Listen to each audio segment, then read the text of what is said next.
Indian industry की confederation ने government से रिक्वेस्ट की है कि जल्दी से प्राइवेटाइजेशन के प्रोसेस को और तेज किया जाए, जितने भी पब्लिक सेक्टर एंटरप्राइजेस हैं उन्हें। तो इसमें सिर्फ प्रॉफिटेबल जो कंपनीज हैं वही क्यों सबसे पहले डाइल्यूट हो रही हैं, ये सारी चीज़ों के ऊपर डिस्कशन होगा आज अच्छे से इन डेप्थ। इसके अलावा यूएस में जैसे इंडिया में आरबीआई है, वहां पे फेडरल रिजर्व है, उनके चेयरमैन पर क्रिमिनल प्रोब शुरू कर दिया है डोनाल्ड ट्रंप ने। तो क्योंकि इनकी बात नहीं मान रहे तो ये कुछ जबरदस्ती ही यहाँ पे क्रिमिनल प्रोसीडिंग्स इनके अगेंस्ट शुरू कर रहे हैं लगता है। इसके अलावा एफपीआई फॉरेन पोर्टफोलियो इन्वेस्टर्स, इनके लिए कुछ स्पेशल डील आ रहा है इस बजट। तो बजट में लोगों के लिए तो नहीं पता, लेकिन एफपीआईज और फॉरेन इन्वेस्टर्स के लिए कुछ बढ़िया है ताकि ये शेयर मार्केट में वापस आए। लगातार 3 साल से बिकवाली कर रहे हैं। इसके अलावा 60% की ग्रोथ एक्सपेक्टेड है, इस आर्टिकल का कहना है। ब्रांडेड रेसिडेंसी मार्केट में, इसके बारे में हम डिस्कशन करेंगे। और इसके अलावा फियरसम 5 हेडविंग्स एक एडिटोरियल है बहुत अच्छा, जिसे मैं आज डिस्कस करने वाला हूं और एनालाइज करने वाले हैं इस एडिटोरियल में क्या लिखा है।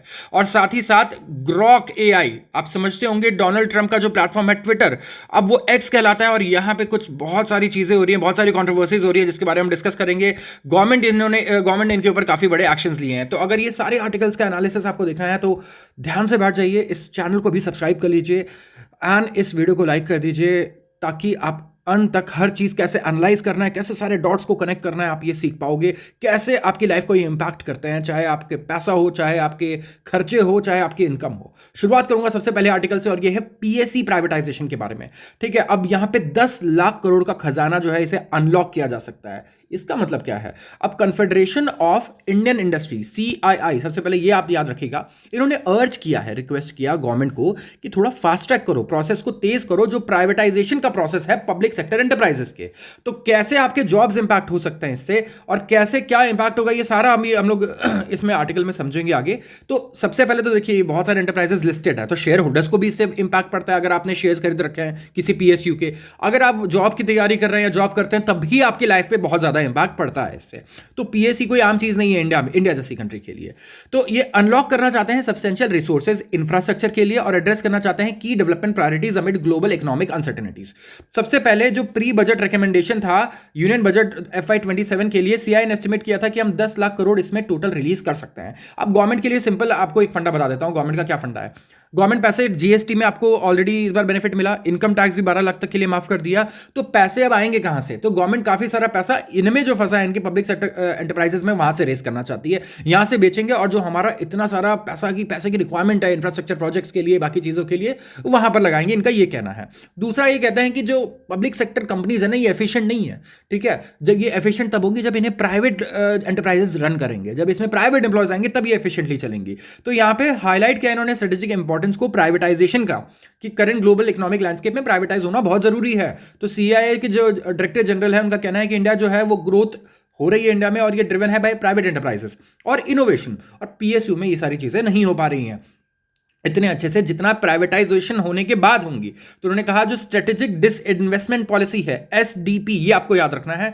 तो इसको और तेजी से इंप्लीमेंट किया जाए, और इस बजट अनाउंस किया जाए, कुछ फोकस किया जाए कुछ बड़े एग्जिट्स पे। और जहां पे ये एनविसेज कर रहे हैं, एनविसेज करने का मतलब इमेजिन करना, एनविसेज करने का मतलब क्या होता है कि ये इमेजिन कर रहे हैं कि ये कंप्लीट एग्जिट हो जाए, ठीक है, फ्रॉम नॉन स्ट्रेटेजिक पीएससीज। जो नॉन स्ट्रेटेजिक पीएसयूज है, जो बहुत ज्यादा स्ट्रेटेजिकली इंपॉर्टेंट नहीं है इंडिया के लिए, वहां से आप पूरा निकल लो, और मिनिमल प्रेजेंस रहे स्ट्रेटेजिक सेक्टर्स में। बस जो स्ट्रेटेजिक सेक्टर्स हैं, जैसे ऑयल हो गया, डिफेंस हो गया, इनमें क्या हो, हमारा एक मिनिमल प्रेजेंस हो, उसमें भी माइनॉरिटी प्रेजेंस होनी चाहिए, मेजॉरिटी नहीं होनी चाहिए। और इसलिए इन्होंने कहा है 4 prong स्ट्रैटेजी आनी चाहिए यहाँ पर, जिसमें डिमांड बेस्ड मॉडल होना चाहिए। जैसे कि सबसे पहले हमें देखना होगा इन्वेस्टर कहाँ पे इंटरेस्टेड है अक्रॉस सेट ऑफ एंटरप्राइजेस, और उसके बाद जहां देखो इन्वेस्टर कहाँ इंटरेस्टेड होगा, जो पीएसयू सबसे बढ़िया पैसा कमा रही है, सबसे अच्छा रेवेन्यू, सबसे अच्छा प्रॉफिट है, सबसे बढ़िया ग्रोथ है, वही खरीदना चाहेगा ना प्राइवेट एंटरप्राइज। जो आपकी लॉस मेकिंग कंपनीज है उनको तो आपको ही पालना पड़ेगा, क्योंकि उनको कोई खरीदने वाला भी नहीं है। तो इन्होंने रेकमेंड किया एक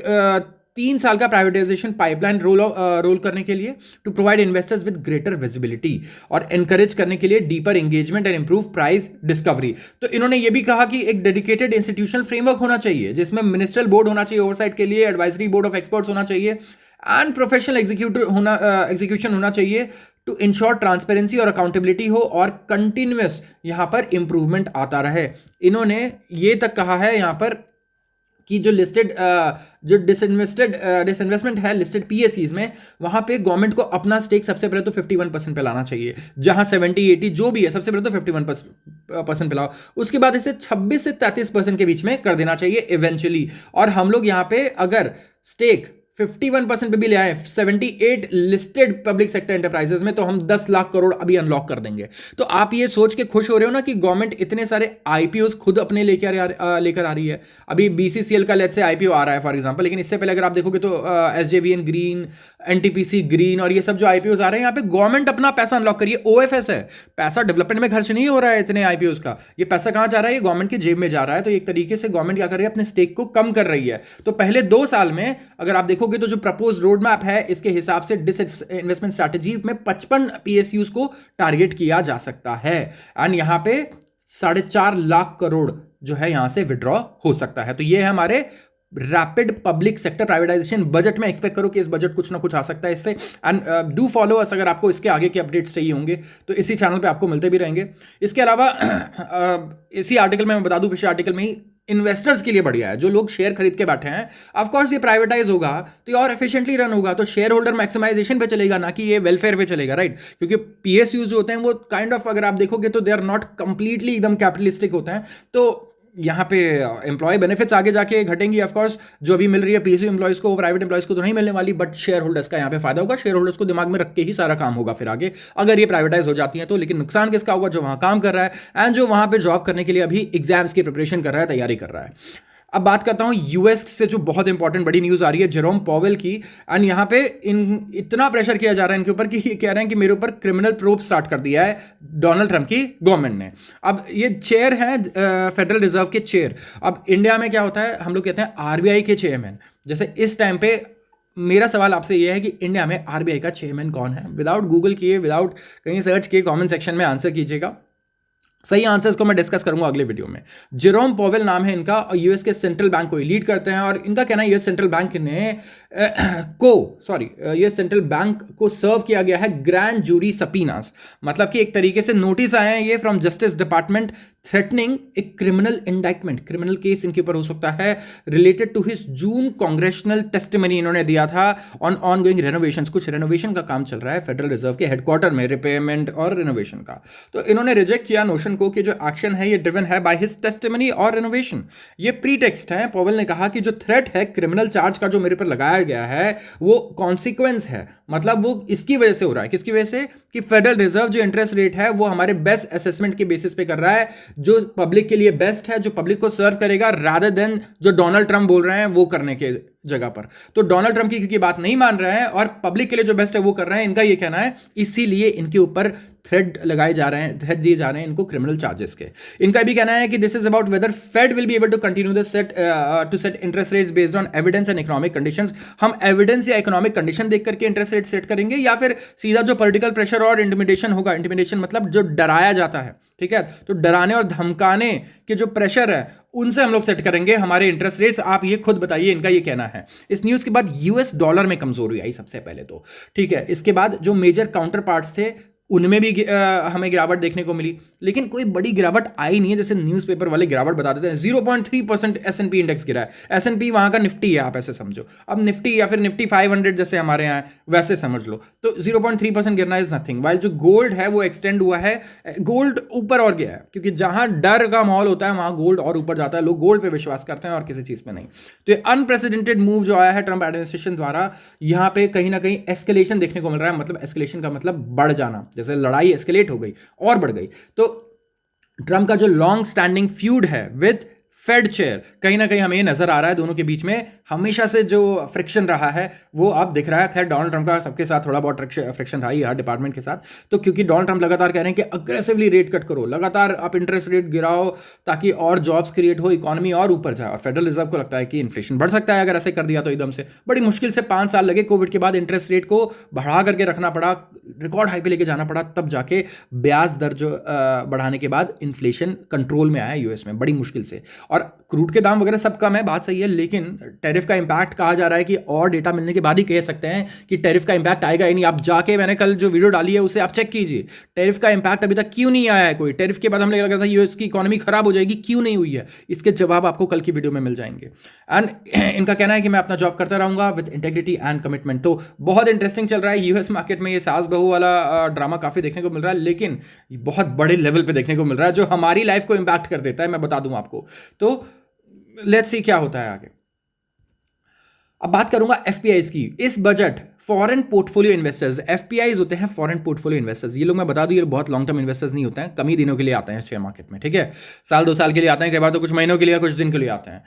तो इनके लिए कुछ स्पेशल आ रहा है, इनके लिए कुछ स्वीटनर्स आ रहे हैं इस बजट। और क्या आ रहे हैं, अब मैं बता दूं, पिछले 5 साल में इन्होंने इतने शेयर्स बेचे हैं, इतनी बिकवाली की है। एफआईआईज इस साल 2025 में सेलर रहे हैं, 2024 में सेलर रहे हैं, 2023 में सेलर रहे हैं। लास्ट टाइम इन्होंने 2022 में खरीदा था, शायद 1,76,000 करोड़ के शेयर्स खरीदे थे, और उसमें शायद शेयर्स नहीं, डेट मार्केट का भी इन्फ्लो था। तो वो डेटा मैं आपको चेक करके बता सकता हूं। तो गवर्नमेंट जो है यहाँ पे एक्सप्लोर कर सकती है टारगेटेड मेजर बजट 2027 में, और ये बूस्ट करना चाहती है फॉरेन पोर्टफोलियो इन्फ्लोज को। इस बजट सरकार हमें तो क्या ही देगी, ऑलरेडी टैक्स ब्रेक्स मिल चुके हैं, जीएसटी रेट कट हो चुका है, राइट, इंटरेस्ट रेट ऑलरेडी घट रहे हैं जो आरबीआई कर रहा है। तो यहां पे फॉरेन पोर्टफोलियो इन्वेस्टर्स के लिए कुछ स्पेशल आ सकता है, जिससे हमारे स्टॉक मार्केट पे बहुत पॉजिटिव इंपैक्ट आएगा। सिर्फ स्टॉक मार्केट पे ही आप समझो आएगा इंपैक्ट, और अगर आप इन्वेस्ट नहीं करते हो तो आपके लिए कोई बहुत ज़्यादा, मैं कहूँगा, बड़ा न्यूज़ नहीं हो सकता है ये, लेकिन बाकी लोगों के लिए बहुत बड़ी खबर है ये, क्योंकि ये इंक्लूड करेगा स्पेसिफिक टैक्स कंसेशन जो इन्हें मिल सकता है, कुछ मैक्रो प्रूडेंशियल नॉर्म्स इनके लिए ईजी हो सकते हैं, और उसके अलावा जो ये कहीं ना कहीं गवर्नमेंट देख रही है कि $19 बिलियन इंडियन इक्विटी से इन्होंने निकाल दिया 2025 में,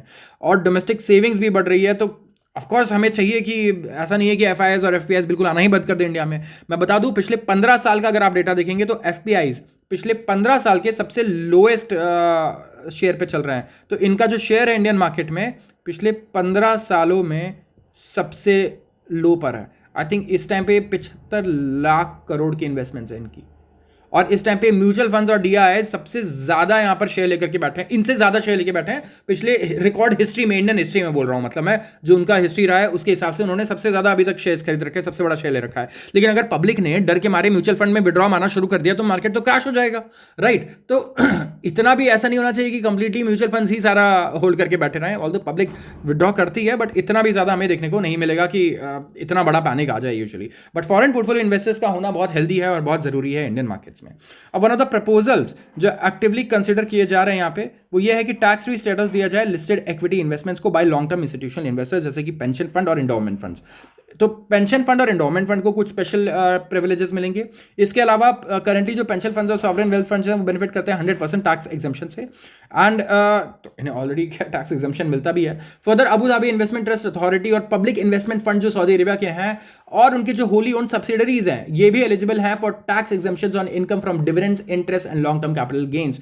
लेकिन इक्विटी मार्केट इन्वेस्टमेंट्स जो होते हैं दूसरे फंड द्वारा, जैसे कि SWF, इन्हें टैक्स लगाया जाता है और इन पे 12.5% का LTCG लगता है। तो ये 12.5% का जो लॉन्ग टर्म कैपिटल गेन्स है ये किस साल के बजट में इंट्रोड्यूस हुआ था? मेरा सबसे पहला सवाल आपसे, दूसरा सवाल आज का ये है, किसको किसको याद है ये जानना भी बड़ा जरूरी है। तो लेट्स सी हमें कुछ बढ़िया यहाँ पे देखने को मिल सकता है, और अगर ये आ गए इंडियन मार्केट में तो हो सकता है बहुत बड़ा तहलका मच जाए, मजा आ जाए लोगों को जो इन्वेस्ट करके बैठे हैं इस टाइम पे।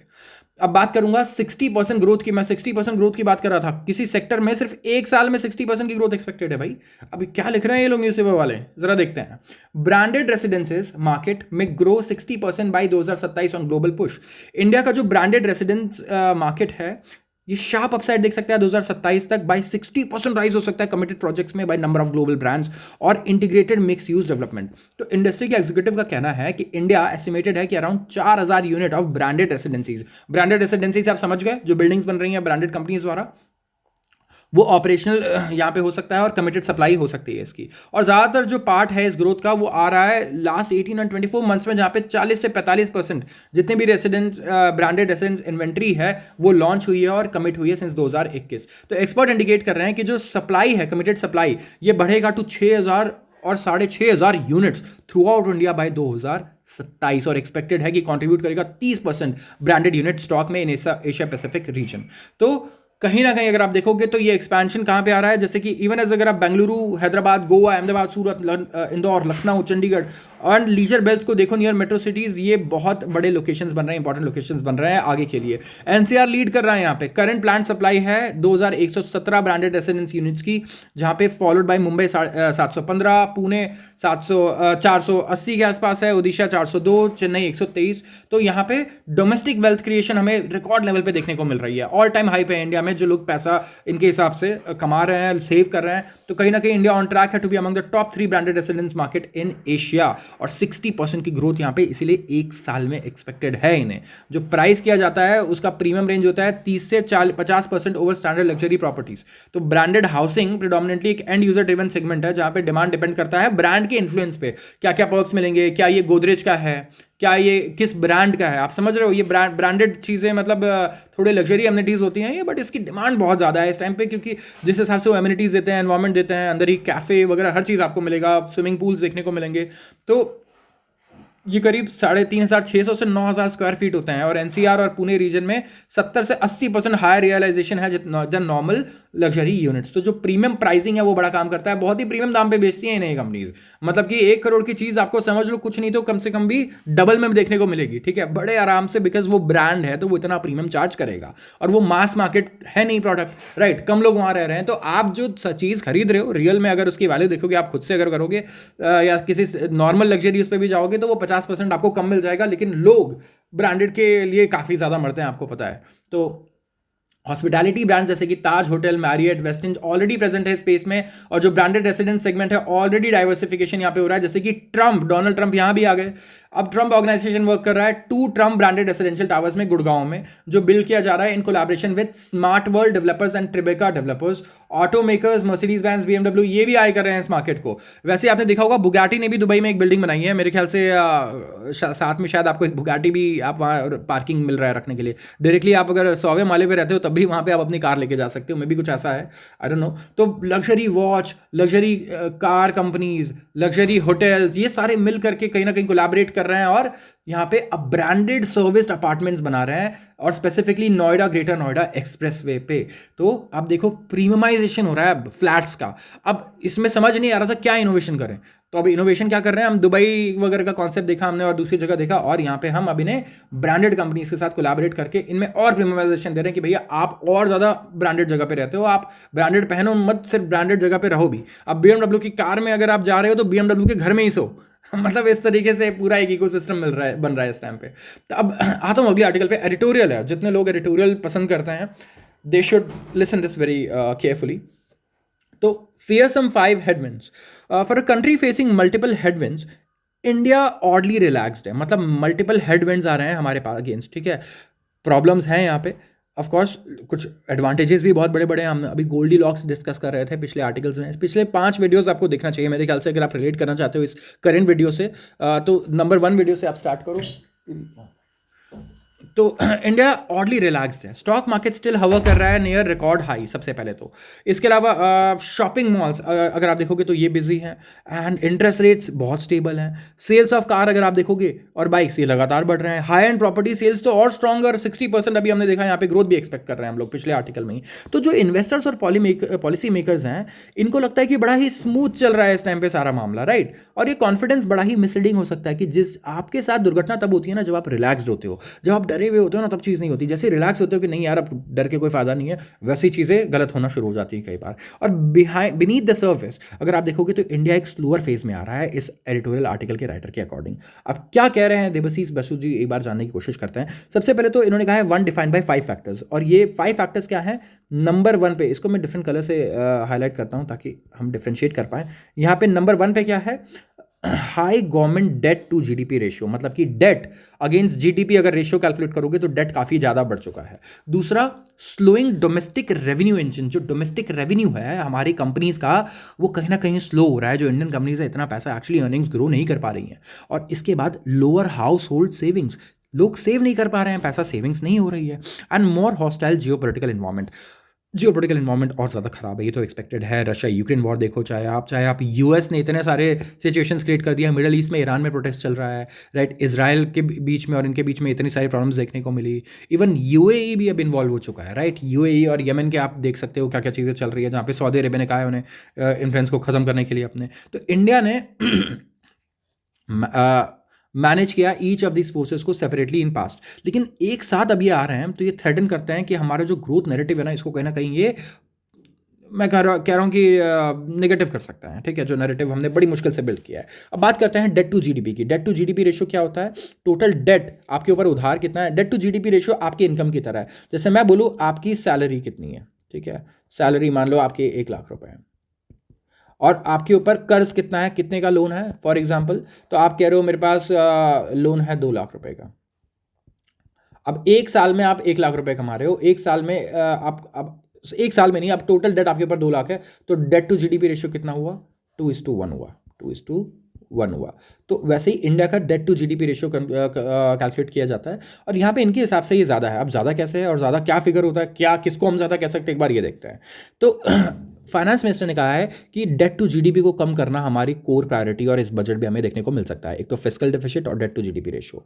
According to IMF, international monetary fund, India का जो डेट टू जीडीपी रेशियो है ये 80% से ज़्यादा हो गया है। मतलब कि जीडीपी का 80% से ऊपर उधार ले लिया है हमने, जितना हम कमा रहे हैं उससे 80% से ज़्यादा, जहाँ पे कंबाइंड डेट्स हैं सेंट्रल और स्टेट गवर्नमेंट्स के।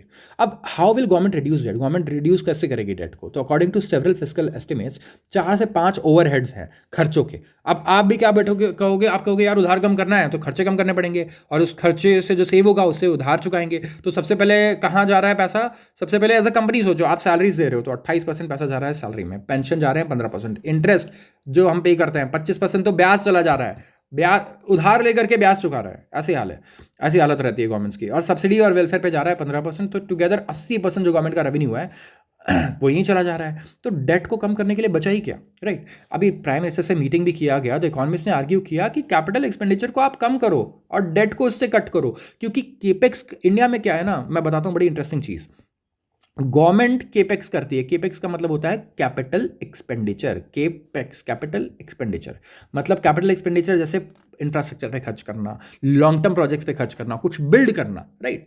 तो कैपिटल एक्सपेंडिचर गवर्नमेंट करती है तो हमारा जीडीपी ग्रो करता है। लेकिन अगर केपेक्स कम हो जाता है, जैसा कि इलेक्शन वाले साल का डेटा आप देखो, जिस दिन सेंट्रल इलेक्शन थे केपेक्स गवर्नमेंट का ड्रॉप हुआ, क्योंकि ऑफकोर्स उस टाइम पे मॉडल कोड ऑफ कंडक्ट भी आ जाता है। तो क्या हुआ, हमारा जीडीपी एकदम से नीचे गिर के एक क्वार्टर तो ये 5.4% पे आ गया था जी, 5.4% पे पहुंच गया था। मैं बात कर रहा हूँ सेंट्रल इलेक्शन वाले ईयर की। और उस टाइम पे देखो हमें समझ में आया कि कितना ज़्यादा हम डिपेंड करते हैं सिर्फ गवर्नमेंट के केपेक्स पे, जो कि बिल्कुल सही नहीं है। तो ये केपेक्स कहाँ से आएगा? या तो फॉरेन से आए, फॉरेन डायरेक्ट इन्वेस्टमेंट, या तो फिर इंडियन डोमेस्टिक कंपनीज करे ना केपेक्स। लेकिन वो तो तब केपेक्स करेंगे जब उन्हें लगेगा कि आगे बहुत अच्छा फ्यूचर है। तो कहीं ना कहीं ये ट्रिकी है ये करना, राइट। तो गवर्नमेंट तो लोग इकोनॉमिस्ट क्या कह रहे हैं कि भाई केपेक्स कम खत्म करो और डेट को अपने कट करो। अब गवर्नमेंट का जो केपेक्स है वो सिंगल मोस्ट इंपॉर्टेंट इंजन रहा है जो इकोनॉमी को आगे लेकर के जा रहा है पिछले 3 साल से। तो जीडीपी ग्रोथ रेट का क्या होगा अगर गवर्नमेंट केपेक्स ही कट हो गया? तो हम लोग अभी रॉक एंड हार्ड प्लेस पे हैं, मतलब आगे कुआं पीछे खाई, ठीक है, इसको रॉक एंड हार्ड प्लेस कहते हैं। अब स्लोअर रेवेन्यू ग्रोथ, दूसरा प्रॉब्लम क्या है? सबसे पहला था क्या था? High debt to GDP ratio, जितना उधार है उसके अगेंस्ट हमारा रेवेन्यू कम है।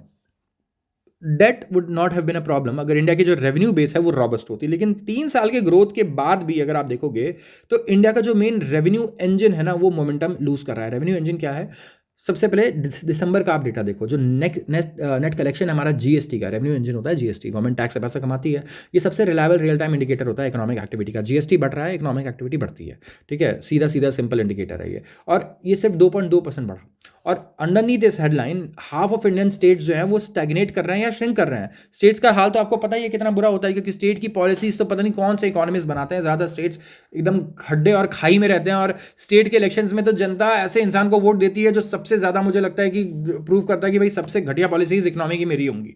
अब बिग कंजम्पशन स्टेट्स जैसे कि तमिलनाडु, केरला, मध्य प्रदेश, इन्होंने डिक्लाइन रिकॉर्ड किया है। और ये प्रॉपअप कर रहा है मतलब क्या प्रॉपअप कर रहा है? एग्रीगेट नंबर वो है एक narrow set of manufacturing and logistic hubs जो बेनिफिट करता है इंपोर्ट लिंक टैक्सेस और इंटीग्रेटेड जीएसटी सेटलमेंट्स को। रिफंड बहुत बढ़ रहे हैं, कंजम्पशन नो लॉन्गर ड्राइव कर रहा है रेवेन्यू को जैसे उसे करना चाहिए। एक हेल्दी एक्सपैंडिंग इकोनॉमी में कंजम्पशन बढ़ना चाहिए, उससे टैक्स रेवेन्यूज काफ़ी ऊपर जाने चाहिए। लेकिन गवर्नमेंट जो है वो चाहती है कि रिड्यूस करे डेट को, तो वो नहीं कर सकती है कि ऐसे रेवेन्यू बेस पे जो लगातार गिर रहा है। तो कहीं ना कहीं जो जीएसटी गिर रहा है का कलेक्शन कम हो रहा है, हमें इस पे ध्यान देना होगा, स्टेट्स के साथ कोलैबोरेट करना होगा या जो भी है। इसके अलावा लोअर हाउस होल्ड सेविंग्स, आप और मैं, हमारे जैसे लोग इस टाइम पे सेव्स जो है, सेविंग्स हमारी कम हो रही हैं। कैसे? इंडिया का जो ग्रोथ मॉडल है डिपेंड करता है डोमेस्टिक सेविंग्स पे। फॉर डेकेड्स, दशकों से हाउस होल्ड जो है वो कैपिटल देते हैं, हम लोग जमा करते हैं और वो देते हैं कैपिटल को, और जो फंड करता है गवर्नमेंट बोरोइंग को और कॉर्पोरेट इन्वेस्टमेंट को और बैंक लेंडिंग को भी। लेकिन हाउस होल्ड फाइनेंशियल सेविंग वो गिर रहा है। अब ये पहले 10% था जीडीपी का, अब ये 7% रह गया, और एक ऑमिनस साइन है ये। मतलब बहुत ही खराब, बहुत ही ज़्यादा मैं कहूँगा बेकार साइन है ये, ठीक है, हमारे लिए, कि हाउस होल्ड सेविंग्स डाउन है क्योंकि एम्प्लॉयमेंट स्लजिश है। तो क्या एम्प्लॉयमेंट ग्रोथ ज़्यादा नहीं है, इसीलिए हाउस होल्ड सेविंग्स गिर रहे हैं, और रियल वेजेस स्टैग्नेंट है। मतलब जो वेज ग्रोथ है महंगाई के हिसाब से वो नहीं हो रही है, सैलरीज नहीं बढ़ रही हैं, और इसीलिए सेविंग्स गिर रही हैं, क्योंकि सैलरीज बढ़ेंगी तभी सेविंग्स भी बढ़ेंगी। एंड क्या यहाँ पे इसीलिए स्लो मास कंजम्पशन ग्रोथ भी हुआ है। तो ये एक बहुत खतरनाक इंडिकेटर है, अगर आप देखोगे इस पर गवर्नमेंट को ज़रूर ध्यान देना चाहिए। अब जियोपॉलिटिक्स की बात करें तो जो चौथा फोर्स है, सबसे पहला क्या था? GDP, debt to GDP ratio. इसके अलावा जो हमारा रेवेन्यू बेस डिक्लाइन हो रहा है वो क्या है? जीएसटी कम हो रहा है। इसके अलावा चौथा क्या था? हाउस होल्ड सेविंग्स कम हो रही है। सेविंग्स क्यों कम हो रही है? कि जॉब नहीं है। जॉब नहीं हो रहा है तो फिर ऑफकोर्स भाई सेव कहाँ से करेंगे? और जो जॉब है भी वहाँ पे रेवेन्यू ग्रोथ नहीं हो रही है, राइट, सैलरी ग्रोथ नहीं हो रही है, वेज ग्रोथ नहीं हो रहा है, तो वहाँ पे भी सेविंग तो हर साल गिरते रहेगी। तो चौथा क्या है? जियोपॉलिटिक्स, और इसमें इंडिया का कोई बहुत बड़ा रोल नहीं है, ठीक है, इंडिया ज़्यादा कुछ नहीं कर सकता। लेकिन one that has a blind sided India the most, जहाँ पे डोनाल्ड ट्रंप आए पावर में, और सेक्शन ऑफ इंडियंस जो थे यूनाइटेड स्टेट्स में और इंडिया में, जिन्होंने बहुत सेलिब्रेट किया डोनाल्ड ट्रंप के आने के बाद कि इनकी तो क्या बढ़िया दोस्ती है प्राइम मिनिस्टर जी के साथ। अब ट्रंप जो है, इन्होंने सबसे पहले तो भाई ये एक नाइटमेयर बन गई ये सारी कंट्रीज़ के लिए, खाली इंडिया के लिए नहीं, मोस्ट ऑफ द कंट्रीज़ के लिए। जिस हिसाब से ये नेगोशिएट कर रहे हैं चीज़ें, और जिस हिसाब से हाई इंपोर्ट ड्यूटीज़ इन्होंने लगाए, और India one of the few large economies है जो सिक्योर नहीं कर पाया है एक ट्रेड अकोमोडेशन यूएस के साथ, और इंडिया के जो एक्सपोर्ट्स भी हैं ऑफ $50 बिलियन टू यूएस, इनके ऊपर माउंटिंग प्रेशर आ गया। और इसके साथ स्पेसिफिकली आप देखो हमारे टेक्सटाइल और गारमेंट इंडस्ट्री की हालत ख़राब हो गई, हमारे जेम्स और ज्वेलरी इंडस्ट्री, डायमंड की कितनी सारी कंपनीज बंद हो गई हैं। अब जाकर के देखो हालत बहुत ख़राब हुई उनकी, और जो रशिया, इंडिया और यूएस का जो रिलेशन ऐसे हुए, ट्रेड डील साइन नहीं हुई, उनके ऊपर बहुत गंदा इंपैक्ट पड़ा है। अब कभी जाओ और बात करो रियल लाइफ में जाके लोगों से, ना कि आप टीवी पे न्यूज़ देखो, तब आपको समझ में आएगा। तो इन्होंने ये भी ऑर्डर कर दिया कि वेनेजुएला के प्रेसिडेंट को भी उठाओ, यहाँ लेकर आओ, और इनको हम लोग जो है यहाँ पे ठीक करेंगे, इनको हम लोग बताएंगे कि कैसे क्या करना है। तो अब एनेक्स करना चाहते हैं ग्रीनलैंड, एंड कनाडा भी है, फिर उसके अलावा कोलंबिया, मैक्सिको, इनको भी अपने अपने निशाने में ला के रखा है इन्होंने। क्रॉसर मतलब निशाना, ठीक है, क्रॉसर में लाके रखा है। तो ये बैक कर रहे हैं प्रपोजल कि ये एक्सट्रीमली हाई टैरिफ लगाएंगे उन कंट्रीज़ पे जो इंपोर्ट कर रही हैं रशियन ऑयल, जिसमें इंडिया भी इंक्लूडेड है, इसके अलावा यूरोप भी इंक्लूडेड है। तो इंडियन पॉलिसी मेकर्स जो है कॉन्फिडेंट है कि फ्री ट्रेड एग्रीमेंट तो हम साइन कर ही लेंगे। लेकिन ये तो नवंबर निकल गया, दिसंबर निकल गया, अब जनवरी भी निकलने वाला है, कब हो पाएगा ये? और जो एक्सपोर्ट अपॉर्चुनिटीज़ आउटसाइड यूएस है ये वो भी देखेंगे। लेकिन यूएस दुनिया की सबसे बड़ी इकॉनमी है, सबसे बड़ा कंज्यूमर है, वो सबसे बड़े कंज्यूमर को आप नहीं अवॉइड कर सकते हो यहाँ पे। तो कहीं ना कहीं इन्होंने मॉक भी किया इंडियन प्राइम मिनिस्टर को, और बहुत कम पेशेंस दिखाई है स्ट्रेटेजिक नाइसिटीज के लिए। तो इंडिया अनलाइक चाइना लैक करता है स्केल, लेवरेज या फाइनेंशियल फायर पावर कि वो ऐसे ब्लोज को अब्सॉर्ब कर पाए। और फिर आता है डोमेस्टिक पॉपुलिज्म। जब ग्रोथ स्लो होता है और जॉब डिसअपॉइंट करते हैं तो रिस्पॉन्स फिस्कल प्रूडेंस नहीं होता। ऐसा नहीं कि जो समझदारी वाला रिस्पॉन्स है वो देंगे। जब भी ग्रोथ कम हो और जॉब ग्रोथ ना हो तो पॉपुलिज्म पे चली जाती है सरकार। अरे जॉब्स नहीं हो पा रही हैं, अरे ग्रो नहीं कर रहा, एक काम करो पैसा बांटो, ठीक है। तो subsidies, loan waivers, cheap credit दिया जा रहा है, पब्लिक हायरिंग की जा रही है। तो इसकी वजह से क्या होता है, दिखाया जाता है कि देखो, क्योंकि इससे रिजल्ट तुरंत आ जाता है ना। आप अगर एक कंपनी सेटअप करोगे, पॉलिसी चेंजेस करोगे, 10 साल में चेंजेस आएंगे, लेकिन वो चेंजेस 100 साल तक इंडिया को डेवलप करेंगी। लेकिन तब तक तो आपको वोट मिलेगा नहीं, आप तो निकल चुके होंगे, हार चुके होंगे इलेक्शन। तो गवर्नमेंट क्या करती है, कुछ ऐसा करो जो आज देखे कि आज ही हो गया, मतलब एकदम से उसका फायदा मिलना चाहिए। तो क्या है, फ्रीबीज बांट दी, कुछ लोन वेवर कर दिए, राइट। जो 8th पे कमीशन लूम्स आ रहा है इस टाइम पे, ये पुश करेगा फिक्स्ड ओवरहेड को इवन हायर। जो गवर्नमेंट का फिक्स कॉस्ट है वो और ज़्यादा बढ़ने वाला है। हमने क्या देखा, 23% ऑलरेडी इनका सैलरी पे खर्च हो रहा है पैसा, अब 15% पेंशन पे जा रहा है। तो फिर 8th पे कमीशन आने के बाद ये और ज़्यादा बढ़ जाएगा। तो डेट कट करना तो और मुश्किल है। And FM wants to do is sensible, of course sensible है, ये फिस्कल डिफिसिट को भी कम करना चाहते हैं, जो इन्होंने कहा है कि टारगेट अचीव करेंगे। लेकिन कंपैरेटिव जो पॉलिटिक्स है ना, वो बहुत मुश्किल कर देती है। जैसे कि आरबीआई ने कट किया policy rate by 125 basis point, मतलब 1.25%, ताकि मॉनेटरी कंडीशंस ईजियर हो यहाँ पे। लेकिन कहीं ना कहीं अगर आप देखोगे तो जो government bank small saving scheme है, वो अभी भी हाई टैक्स एडवांटेज रिटर्न्स दे रही है, जिससे वजह से बैंक जो है ये पास ऑन नहीं कर पा रहे हैं रेट कट्स। इसके अलावा ये जो 5 फोर्सेज हैं, ये रिड्यूस करेंगे हमारे इकोनॉमिक ग्रोथ को, हमारा इकोनॉमिक ग्रोथ कम होगा इससे। इसके अलावा इंडिया सिग्निफिकेंटली मोर प्रोडक्टिव भी नहीं बन पाएगा, एक्सपोर्ट कॉम्पिटिशन भी, मतलब हम तो नहीं फेस कर पाएंगे इतना कंपटीशन अगर रहेगा एक्सपोर्ट में, जहां हमने चाइना से compete करना है, जो ऑलरेडी इतना सब्सिडाइज करता है, ऐसी पॉलिसीज देता है अपनी कंपनीज के लिए जो मतलब अनबेरेबल है, कोई यूएस भी नहीं मैच कर पाता है उससे। एंड फॉर द गवर्नमेंट जो स्लोअर ग्रोथ है वो उनके रेवेन्यू को भी हर्ट करेगा। तो ये एक विशेष साइकिल है, ठीक है। ग्रो नहीं हो रही है, ग्रोथ करने के लिए पैसा चाहिए, पैसा है नहीं, पैसा उल्टा और जनरेट करना है, वो जीएसटी से आएगा, जीएसटी तब आएगा जब ग्रोथ होगी। तो भाई करिए, तो ऐसा प्रॉब्लम हो गया जैसे फ्रेशर को होता है कि नौकरी के लिए एक्सपीरियंस चाहिए और एक्सपीरियंस के लिए नौकरी चाहिए, तो भैया कैसे होगा, पहली बार एक्सपीरियंस मिलेगा कैसे। तो गवर्नमेंट के साथ ये सिचुएशन इस टाइम पे चल रही है। तो फॉर हाउस होल्ड्स इसका मतलब होगा कि हमारे वेजेस अभी ज़्यादा नहीं बढ़ेंगे, सप्रेस वेजेस रहेंगे, स्लोअर कंजम्पशन रहेगा, सेविंग्स रहेंगी एंड बोरिंग ज़्यादा बढ़ेंगी। तो ये फुली विजिबल नहीं है इंडिया के हेडलाइन नंबर्स में, लेकिन जो साइंस हैं वो अभी इमर्ज कर रहे हैं। एंड इंडिया हेड कर रहा है to a period in which margin for error has vanish. मतलब मार्जिन फॉर एरर मतलब आप गलती नहीं कर सकते, हम कोई भी गलती नहीं हो सकती है। तो ये था हमारा editorial irrational choice, fearsome 5 headwinds, ये 5 प्रॉब्लम्स जो इंडिया फेस करता है इस वक्त। ये आपके दिमाग में होना चाहिए मेरे ख्याल से, और कॉपी मत करो इनको, जो राइटर ने लिखा है। एक एक चीज़ हमें मेरे ख्याल से एक बार खुद से एक बार वैलिडेट करनी चाहिए, एनालाइज करना चाहिए और डीपली, कि जो बोल रहे हैं क्या ये फैक्ट है, डेट टू जीडीपी रेशियो कितना है, बाकी कंट्रीज का कितना चल रहा है, क्या रेवेन्यू ग्रोथ सही में स्लो है, क्या इस क्वार्टर कुछ डिमांड पे कब हुआ है, इस क्वार्टरली रिजल्ट जो शेयर मार्केट में मेरे ख्याल से रिजल्ट आएंगी कंपनी की, उस पर आपको ज़रूर ध्यान देना चाहिए। अब बात कर रहा हूँ एक्स की। यहाँ पे भाई देखो, इलॉन मस्क हमेशा कंट्रोवर्सी में आते रहते हैं, मतलब बिजनेसमैन कम, और अब बॉलीवुड सेलिब्रिटी वो थोड़ा ज़्यादा हो गए हैं मुझे ऐसा लगता है।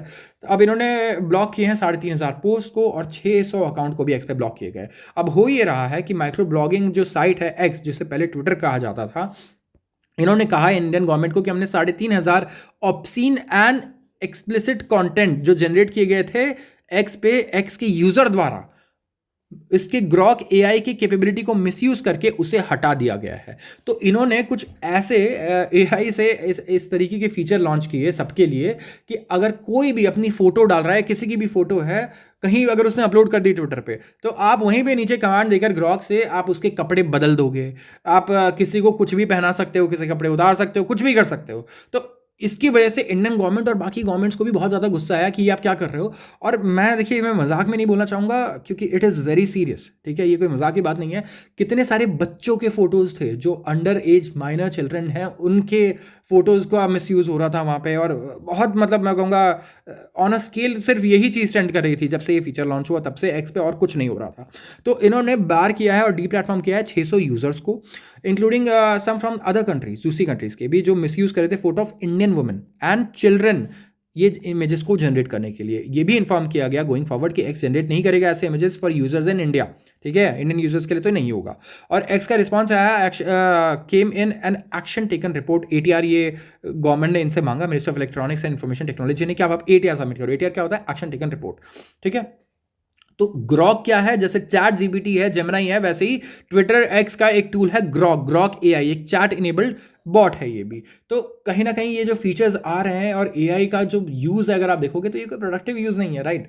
ये आप दूसरों को डिग्रेड करने के लिए एंड बहुत ज़्यादा आप ट्रोल करने के लिए सिर्फ इसका यूज़ कर रहे हो, ना कि इसका कोई प्रोडक्टिव यूसेज हमें नज़र आ रहा है। इस हिसाब से सोशल मीडिया में अगर आप ऐसी चीज़ें फ्री में बांट दे रहे हो लोगों को कर देने के लिए, तो इसके अलावा अगर आप देखोगे तो इन्होंने एक्स से स्पेसिफिक्स भी मांगे हैं, action taken against offending accounts के, both in India and world wide. तो काफ़ी वुमेन जो हैं, काफ़ी महिलाएं, उन्होंने कंप्लेन किया मिसयूज ऑफ देयर इमेजेस के to create sexually explicit content. And ये भी इंस्ट्रक्ट किया गया कि आप रिमूव करो और डिसेबल करो एक्सेस विदाउट एनी डिले। सारे कंटेंट ऑलरेडी जो जनरेट हुए हैं, डिसमिनेट हुए हैं, वो वायलेशन है हमारे एप्लीकेबल लॉज का, and compliance with timeliness prescribed under IT rules 2021। तो यहाँ पे गवर्नमेंट भी स्ट्रॉन्ग एक्शन लेना चाहती है इस चीज़ के अगेंस्ट, इस इंसिडेंट के अगेंस्ट, क्योंकि लोग भी बहुत ज़्यादा नाराज़ हैं। तो ये आज के लिए बस इतना ही। थक चुका हूँ मैं, काफ़ी सारी चीज़ें हमने डिस्कस कर ली, but if you like these videos please do subscribe, I request, and please do answers. जो भी मैं क्वेश्चंस पूछता हूँ उसके आप आंसर दीजिए, तो आपका रिविजन बहुत अच्छा होगा। अगर आप एग्जाम्स की प्रिपरेशन कर रहे हैं तो स्पेसिफिकली, नहीं भी कर रहे हैं तो आपको ये ऑलरेडी पता होना चाहिए। ये कोई एक्सक्यूज़ नहीं है कि आप साइंस से हो, आर्ट्स से हो, या आपने ये पढ़ा नहीं, बिकॉज ये चीज़ें आपको इम्पैक्ट कर रही हैं। आपको पता हो या ना हो, that is not an excuse. So thank you so much for watching.